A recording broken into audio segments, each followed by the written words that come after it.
안녕하십니까 1학년 여러분, 문학법정 13번째 시간입니다. 오늘은 문학 속 작품으로 들어가 여러분들이 검사가 되어서 직접 사건을 정리하고 이 정리를 통해 다음 시간에 검사가 작성하는 공소장과 변호인이 이를 반론하고 무죄를 증명하는 변론 요지서를 작성하는 것까지 2시간에 걸쳐서 해보도록 하겠습니다. 먼저 문학 속에서 사건을 찾고 적용 가능한 법 찾기를 시작하겠습니다. 오늘도 강의용 PPT를 통해 여러분의 기본적인 지식을 정립하고 스스로 PDF 학습지를 작성하는 방법으로 진행하도록 하겠습니다. PDF 학습지 전부 다 준비해 놓으셨죠? 예, 감사합니다.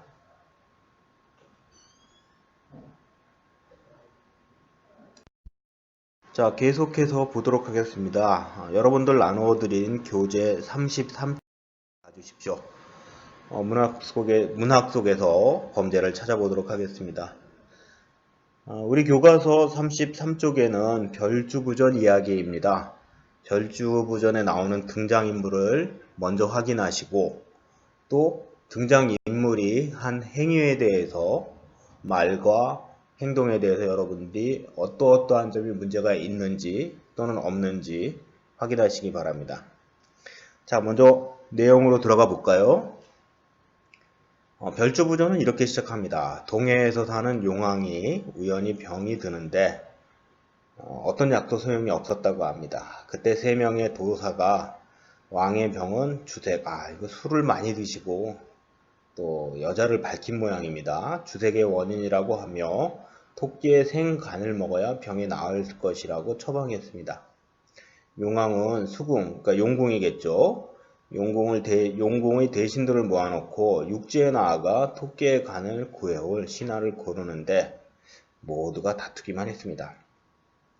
여러분, 이 글에서는 사건의 배경에 대해서 우리가 알 수 있습니다. 그죠? 용왕이 아픕니다. 용왕을 고쳐야 될 것입니다. 그러나 무엇을 가지고 어떻게 토끼의 간을 가지고 토끼의 간을 먹어야 고친다는 것입니다. 어떠한 사건은 그 배경이 있습니다. 동기죠, 동기. 왜 이런 일을 했나요? 이러이러해서요. 그 동기가 선한 동기와 악한 동기일 수 있겠죠. 지금 왕의 생명을 구하기 위해서 동기는 선한데 이후에 벌어지는 과정, 즉 이 동기는 선한데 그것을 실천하는 방법은 선한지 아닌지 한번 알아보도록 하겠습니다. 계속해서 이때 문어와 자라, 별조부겠죠. 별조부가 서로 토끼를 잡아오겠다고 다툰 끝에 자라가 토끼를 잡아오기로 했다. 물론 자라는 육지와 바다, 물을 왔다 갔다 할 수 있잖아요. 자라는 한 번도 보지 못한 토끼의 그림을 가지고 육지로 나와 동물들을 모임해서 토끼를 찾았습니다. 자라가 토끼를 만나서 육지 생활이 위험하다고 강조하고 용궁으로 가면 행복하게 살 수 있다고 가만히설, 그러니까 설탕과도 같은 거짓말로 토끼를 유혹했습니다. 토끼는 자라의 유혹에 넘어가 자라의 등에 업혀서 다시 용궁으로 들어갔습니다. 여러분 잘 보세요. 자라의 말과 행동은 죄가 될까요? 된다면 무슨 죄가 될까요? 첫 번째 볼까요? 육지의 생활은 위험하다. 너 지금 위험해. 거짓말이고 좀 더 심하게 하면 협박일 수도 있을 것 같아요. 육지 생활이 위험하니까 바다로 안 가면 넌 죽어. 이건 협박이겠죠. 그죠?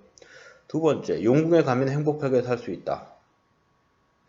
거짓말을 하고 있어요. 그죠? 사기죄 이런 것도 생각해 볼 수 있죠. 여러분 앞에 빨간 글씨로 되어 있는 등장인물 용왕, 자라, 토끼 요 세 인물은 기본적으로 쭉 어떻게 전개되는지 확인을 하시면서 머릿속에 지우지 않았으면 합니다. 어떻게 되었을까요? 순식간에 수궁으로 도달했습니다. 물론 자라가 토끼를 데리고 갔겠죠. 내 등에 타라. 그리고 잽싸게 왔겠죠.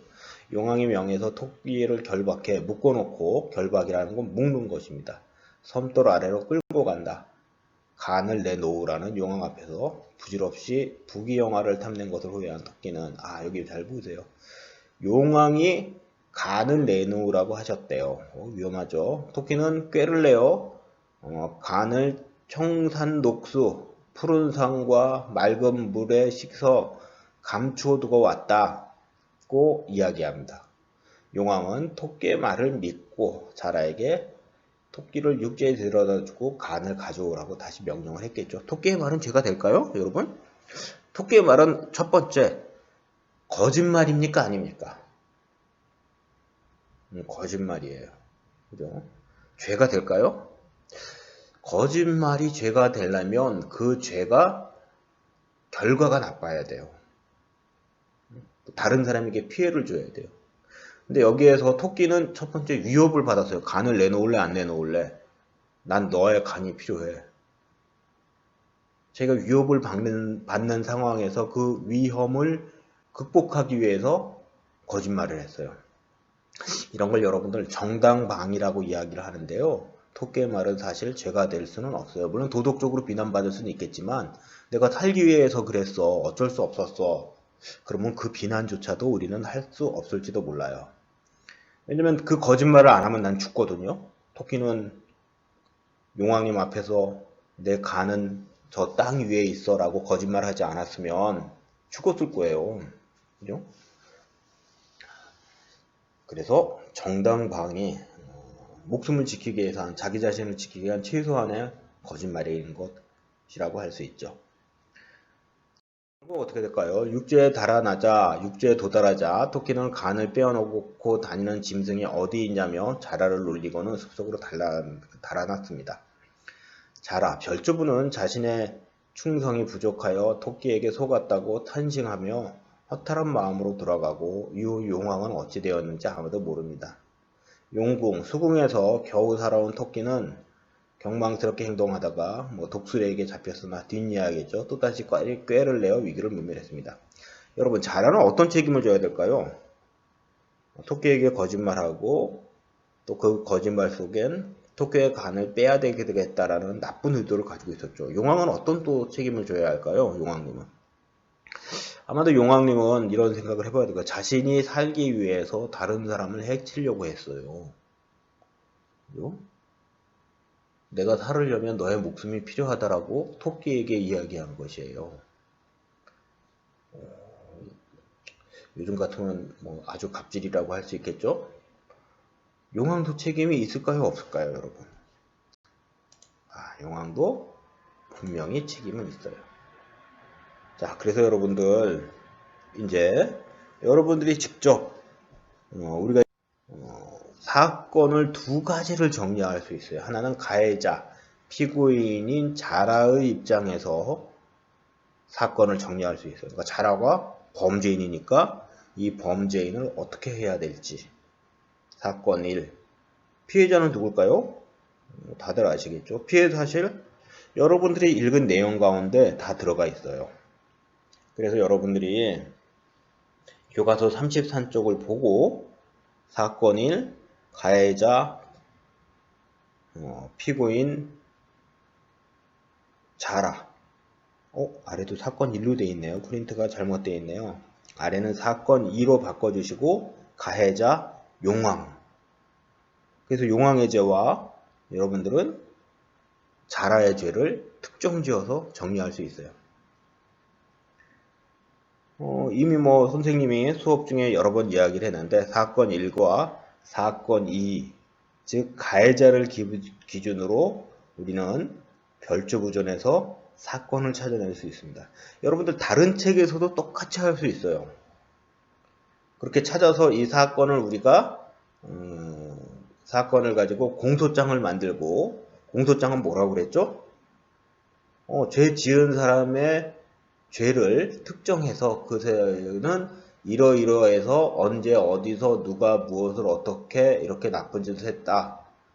그래서 벌을 주어야 한다. 이런 말을 누가 하겠죠? 검사. 그죠? 검사가 하죠. 그래서 검사는 이러이러한 죄를 지었기 때문에 얘는 이 죄인은 여기서 같은 경우는 자라는 징역 몇 년을 선고한다, 구형한다? 구형한다. 죄값을 구한다. 이만큼 죄를 지었으니 죄값을 주세요라고 청구하는 사람은 검사니까 검사만이 할 수 있는 게 구형이죠. 선고는 판사가 하는 거예요. 그래서 이렇게 정한다. 죄값이 이러이러하니 그 죄값을 치르기 위한 벌을 이만큼 줘야 된다. 선고하는 것은 판사가 하는 것이죠. 그래서 여러분들 교과서 오늘은 33쪽을 했는데요.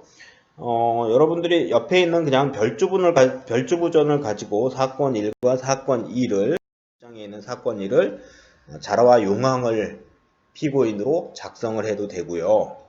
아니면 나는 좀 다른 책을 보고 싶었어요. 그래서 여러분들 읽은 책 중에서 가해자 중심의 사건을 정리해 보시기 바랍니다. 언제 어디서 누가 무엇을 어떻게 하였다. 누구에게는 피해자가 되겠죠. 가능한 적용 가능한 죄의 명칭을 찾아봤으면 좋을 것 같아요. 첫 번째, 용왕은 선생님이 가능한 죄로 생각하면 토끼는 뭐 거짓말도 했으니까 사기, 또 납치도 되겠죠. 거짓말해서 자기 등에 싣고 마치 제우스가 에우로페를 데려온 것처럼 그렇게 온 경우도 있겠죠. 용왕은 뭐죠? 자기의 목숨을 구하기 위해서 토끼를 잡아오라고, 즉 납치를 명령을 했으니까 이것도 죄가 될까요? 안 될까요? 죄가 돼요. 죄를 시킨 사람, 사주, 그 죄를 시킨 사람은 사주한 사람이고요. 죄를 실천한 사람은 직접적으로 죄인이 되고 두 사람 다 벌을 줄 수가 있어요. 재판에서는. 그래서 아마 그럴 거예요. 토끼에게 질문을 한다면 당신이 이렇게 나쁜 짓을 했는데 당신 혼자 했습니까? 판사가 물어보면 아니요. 누구랑 했습니까? 누가 지시했습니까? 그럼 누구라고 얘기를 해야 되죠? 용왕이라고 이야기를 해야 되겠죠. 그래서 여러분들이 자라와 또 용왕의 죄를 우리 교재 33쪽에서 정리를 해주세요. 자, 그렇게 하고 다음 시간에는 공소장을 만들어 볼 거예요. 검사의 입장이 되어서 공소장을 만들어 보고, 그리고 변호사의 입장에서 변론 요지서를 만들어 볼 거예요. 여러분들 오늘 수업은 약 한 12, 13분 정도인데요. 여러분들이 33쪽에 있는 내용을 잘 채워주시기를 바라면서 오늘 수업은 마무리하도록 할게요. 오늘 수업도 마찬가지로 선생님이 PPT 자료에 이렇게 음성을 입힌 것은 저작권 법에 따라 학교 수업을 위한 저작물이니까 여러분들만 이용하시고 그 외의 공간에서 공유 또는 게시하는 행위는 불법이라고 합니다. 문학법정, 법은 우리 사회 어느 곳에서나 지켜야 될 것을 이야기하기 때문에 잘 지켜주시기 바랍니다. 아주 밀접한 것이죠. 문학 속의 법을 찾아 우리 생활 속에 밀접한 법 상식, 법 정신을 상식적으로 배워보는 수업 오늘 여기까지 하도록 하겠습니다. 수고하셨고요. 감사합니다.